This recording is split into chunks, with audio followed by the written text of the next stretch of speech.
Yeah, it's been great. I've probably phoned Mum a few times and told her I've had about 30 minutes of rain since I've been here, which is unreal. The boys have been great. The city's great. The club have looked after me, so it's been an easy process. Yeah, that was massive. And as soon as sort of Kenny reached out and he mentioned a few of the people back in New Zealand, it's one of those moments where you just appreciate the work I did over there and making sure that I keep doing the things right and keep working hard, and it's come back and paid dividends. When I was coming through the youth grades, I was always sort of a left winger and an exciting player, scoring all the goals, assisting.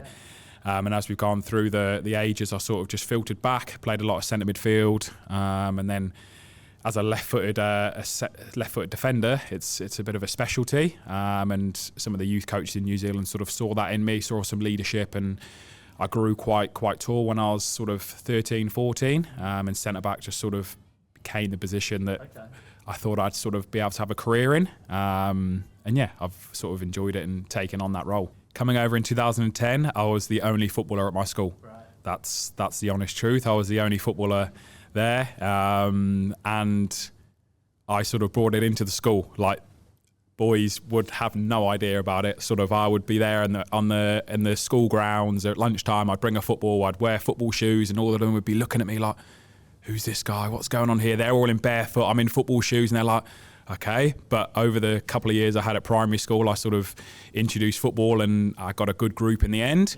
And to be honest, it's had a major shift. Football is big in the country now. He's bouncing around with, like the big boys, and so it's only good for the country as a whole, and this automatic spot in the World Cup is massive. The fact that OFC get a spot now, they don't have to go through a playoff, is really big for the country. And the fact that more boys are making the move overseas, they're getting into Europe, they're playing over in those good leagues, and there's more and more boys now going over and doing well, and so it's only creating a good name for New Zealand as a sort of a growing footballing country, which is exciting.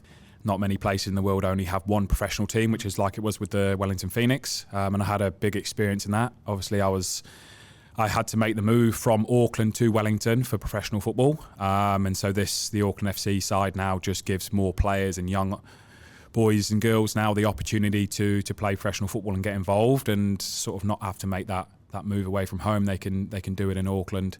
And it's just more opportunities, more players involved, which is really exciting. My standards are very high, and I look back on every game and I sort of look at myself and I look at the team very, very sort of strongly, and I go back and I analyse quite a bit and I hold myself to a high standard. And yeah, some of those games, some of the goals that we're conceding are disappointing, but it's all just part of that learning. We've had a couple of clean sheets as well, which is good for the side. Yeah. But yeah, some of those games, especially that Florit one, that killed me over the long weekend. That was nagging at me, especially because it was so late and it was such a scrappy goal. Yeah, the sort of conversations within the staff and the players this week is all about us. Like, the focus this season is just on us. We're taking it game by game and making sure that we're preparing and doing things properly week by week. And so it's all about us really doing what we can do, focusing on what we can achieve. The way we play on and off the ball, working on those things and making sure we go there and put our foot forward and play the way we want to play.